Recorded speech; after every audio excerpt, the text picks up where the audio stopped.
Okay, so I don't have class right now. And instead of doing homework, I decided let me finish the Wuthering Heights thing that I had going on because that was really fun and the movie has already come out. It is at the time of recording February 19th.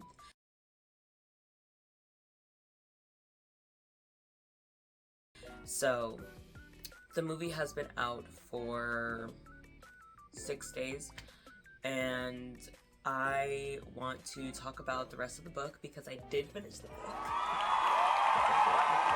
There's just a lot to discuss. So in this video, I'm going to be talking about the rest of the book, my thoughts on it, and that's going to be the bulk of the video. And then at the end, I'm very briefly going to discuss the movie and my relationship with it. So, yeah. So starting off with chapter 8, all the Earnshaws are losers. So basically, Kathy hits Nellie, then Kathy shakes Hareton, you know, the toddler. You know Hareton the toddler? Yeah, she shakes him. And then she slaps Edgar too, and somehow they come to the conclusion that this slap and her badass behavior is like love. So yeah, those idiots go off and do that. Nellie ends up checking them. I don't have the book with me. Hold on. Let me get the book. Found it. So Nellie checks them on page 93. He must either be hopelessly stupid or a venturesome fool. Regardless, after that happens, Nellie is like, y'all are some fucking idiots, and if you think that this means love, and if he thinks that this means love, help is needed. And help will not be on the way, because I don't get paid enough to do this. So, yeah, there's that.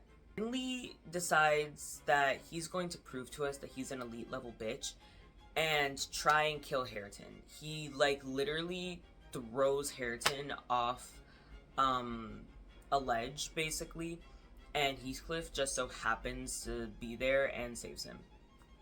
So, moving on to chapter 9. Kathy randomly decides that Nellie is her bestie now and conveniently forgets that she assaulted her.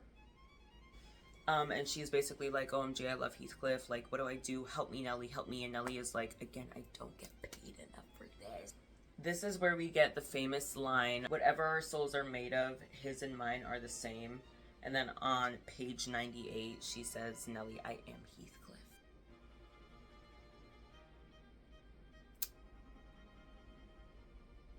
My thoughts on this? My thoughts on this are all around really crazy because you've been treating him like a fucking dog, and I just wish that Bronte had some level of development, because obviously we see that they are very good friends and they love each other as friends, but I'm not gonna lie, the romance does come a little bit out of left field in that particular instance. At least it did for me, and I was like, Catherine, at what point have you ever made it clear to us that you want Heathcliff and not Edgar when you have been being a complete and total ass to Heathcliff recently? So, yeah, that was interesting. Kathy thinks that marrying Linton is overall going to help Heathcliff get into a position of power and notoriety, which it high-key does. But none of that fucking matters because Heathcliff runs away. Kathy is depressed as hell. In fact, she's so depressed that she ends up falling into the sickness, and she is taken over to the, I hope that I'm not saying this out of order, but she's taken over to the Lintons' home at Thrushcross Grange, and she ends up getting the Lintons sick. Like, she ends up getting the parents sick, and that kills them. And then after that, she marries Edgar. And somehow, this man is still ready for Catherine to be his wife. I don't want to be like, she killed your parents, but it's giving parents are dead and parents were alive before she got here, so These characters are so interesting, and I don't understand any of their motives other than society and propriety at the time, but it's got to be more than that, baby. It's got to be more than that. All right, chapter 10. Like 6 pages later, Heathcliff comes back. Dramatic as all hell for absolutely no reason. And Kathy is turning up. She is so happy. She's having the time of her freaking life. She goes to Nellie that night and is basically like, oh my gosh, this is so good. I love my life, but here's something about Edgar. Edgar is a loser bitch. And Edgar needs to stop being such a weak pussy and get over the fact that Heathcliff is back. But she also, on page 115, decides to drop this banger of a line. And it's a banger because it's like, who are you lying to?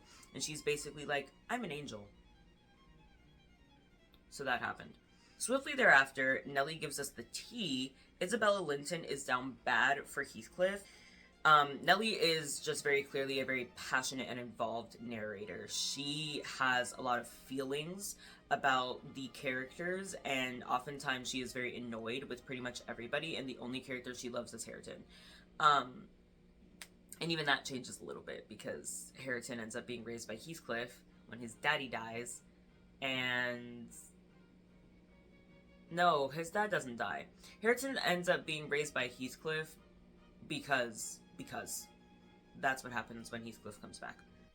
Narrators like Nellie have the tendency to come off as these objective forces within the story because they are in these roles of passivity. But you can tell by Nellie's tone that she is such an active member of this family, and even though she is a servant, she is a maid, she is by no means a passive member of this story. She is in a passive role, and she is breaking from that role with every fiber of her being. The presentation of Nellie and Catherine and women overall in this story is absolutely stunning. Like, if I don't say anything nice about the story, I'll say this. The women in this story know how to hook you in. They bitch out any and everybody that comes to mind. They talk their mind, and they don't take any bullshit for the most part. They do take bullshit, but it's like, for the time, the bullshit that they take is like very minimal. Very, very minimal. It's hard to get a read on Nellie's feelings about Heathcliff as a person because she goes back and forth, and I don't know if this is good writing or not, but it definitely complicates the character. The only question is, at what cost to the enjoyment of the narrative? Because sometimes this whiplash can be very, very, very annoying, but it can also give a lot of insight as to how Nellie is as a character, which is great, but because we're getting so much insight as to how Nellie is as a character, and so much of the narration becomes it is her voice, how do we know what's real and true about Heathcliff? Especially when you're going back and forth between whether or not we rock with him or we don't. Now, let's talk about Isabella a little bit. She really likes Heathcliff, that much we know, but she also represents something strange, but pleasant about the way that women in this book interact. So again, sort of what I was saying, the women in this book, they are outrageous and terrible.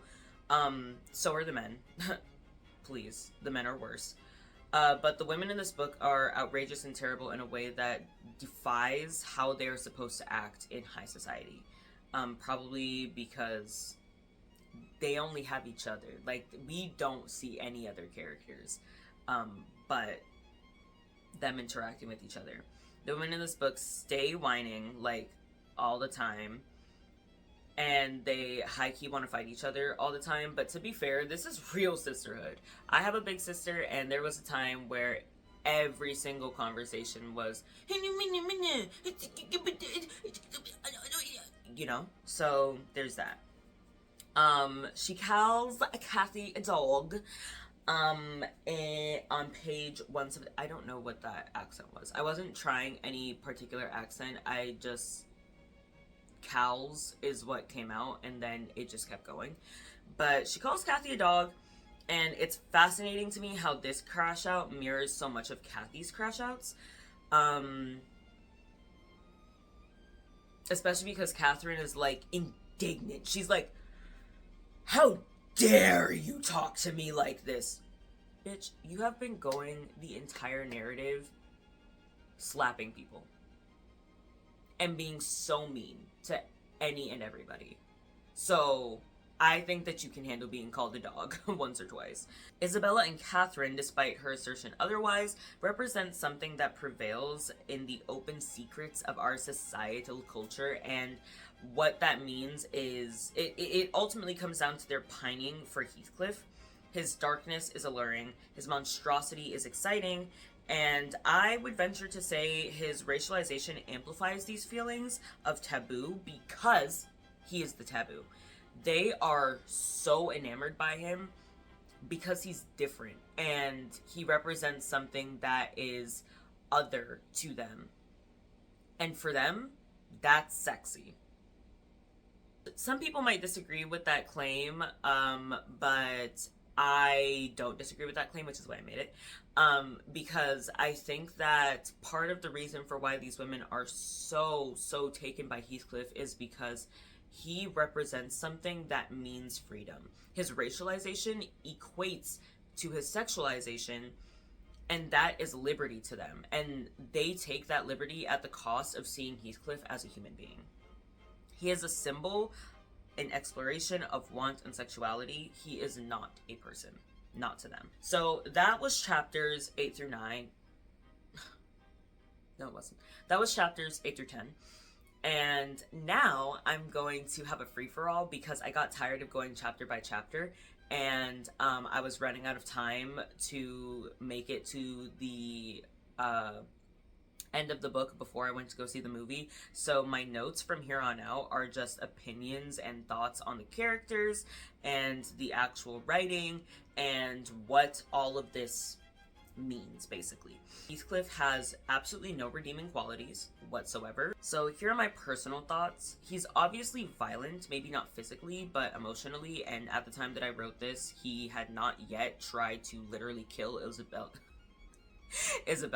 So I take that back. He is physically violent.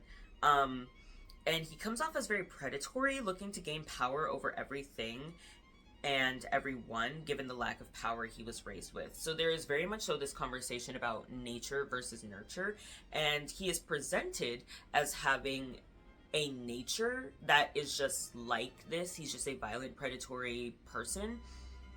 But it's very clear to readers that nurture is a part of this. It is a huge part of this. I just don't think that Bronte does a good job of divorcing this idea of the terrible, horrible, monstrous man of color from nature as well, because she is constantly writing about these characters, talking about him being just innately like this. And we get his childhood, obviously, where we see how he is treated by the other characters and how he is not cared for in an appropriate way. But also, even early on in his childhood, he's a bit of a shit. So, and not just because he's a child, but because that seems to be a part of his disposition in his characterization.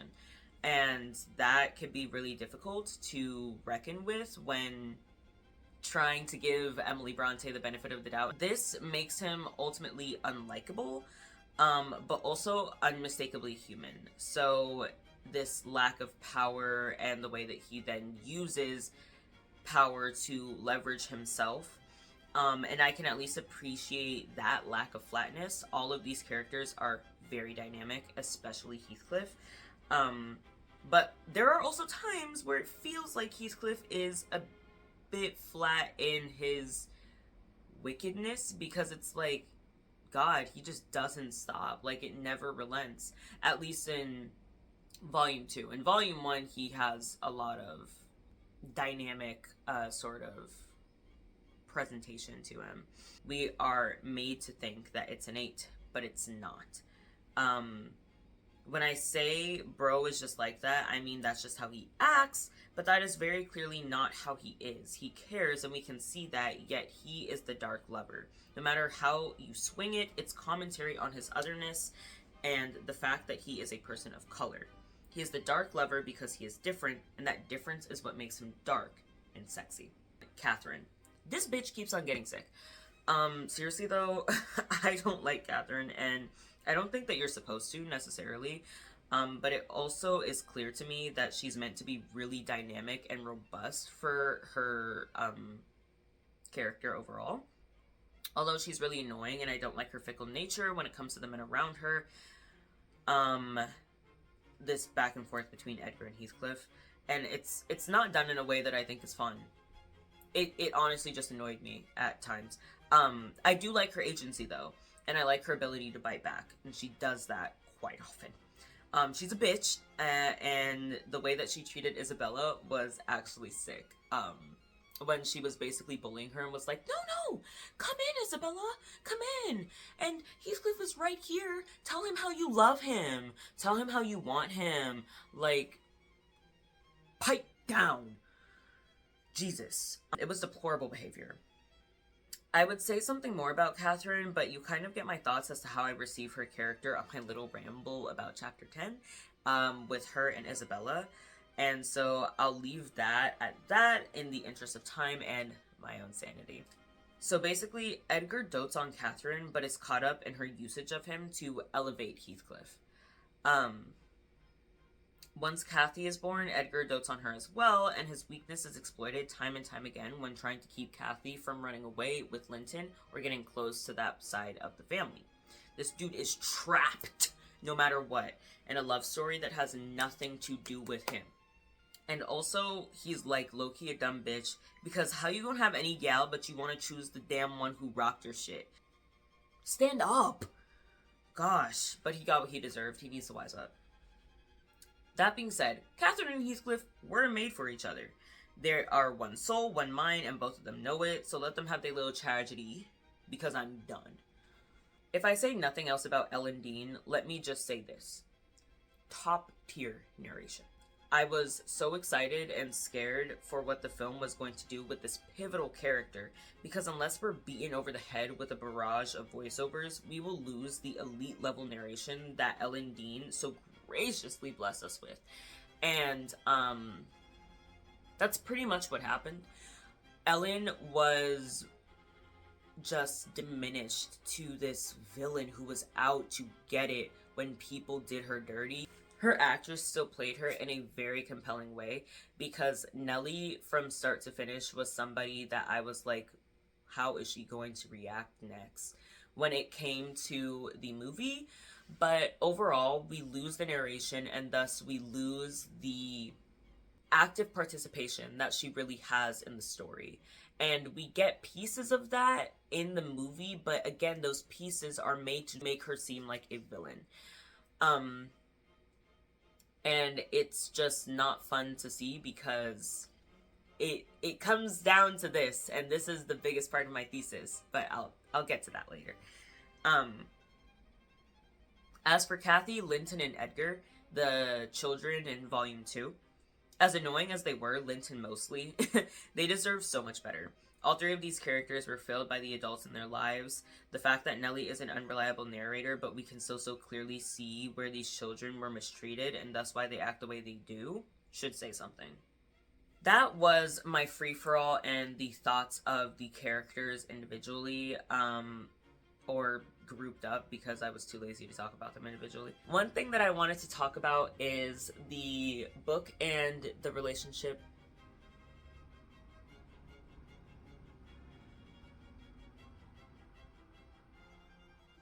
Y'all hear them sirens? Anyway, one thing that I wanted to talk about is the book and its relationship with the movie. The movie was terrible as an adaptation, but I'm not going to sit here and act like I didn't have fun with it. It was a fun watch for something that so poorly took into account the book. It was very concerned with trying to be this very sexy, dark love story, and it's like, that's not necessarily what Wuthering Heights is. That's not necessarily what it's trying to do. But that's what the movie was trying to do. As an adaptation, I think that it fails so miserably. And if you're going to be an adaptation, you can't fail the adaptation part. Thank you for watching this video. If you watched this video, I am so sorry that it took me so long for all 12 of my subscribers, to get back to this little series, and that it's so rushed with my thoughts and opinions. I just really wanted to get the video out, and I finished the book, so I was like, well, I gotta record the video. So yeah, if you like this video, like it, I guess.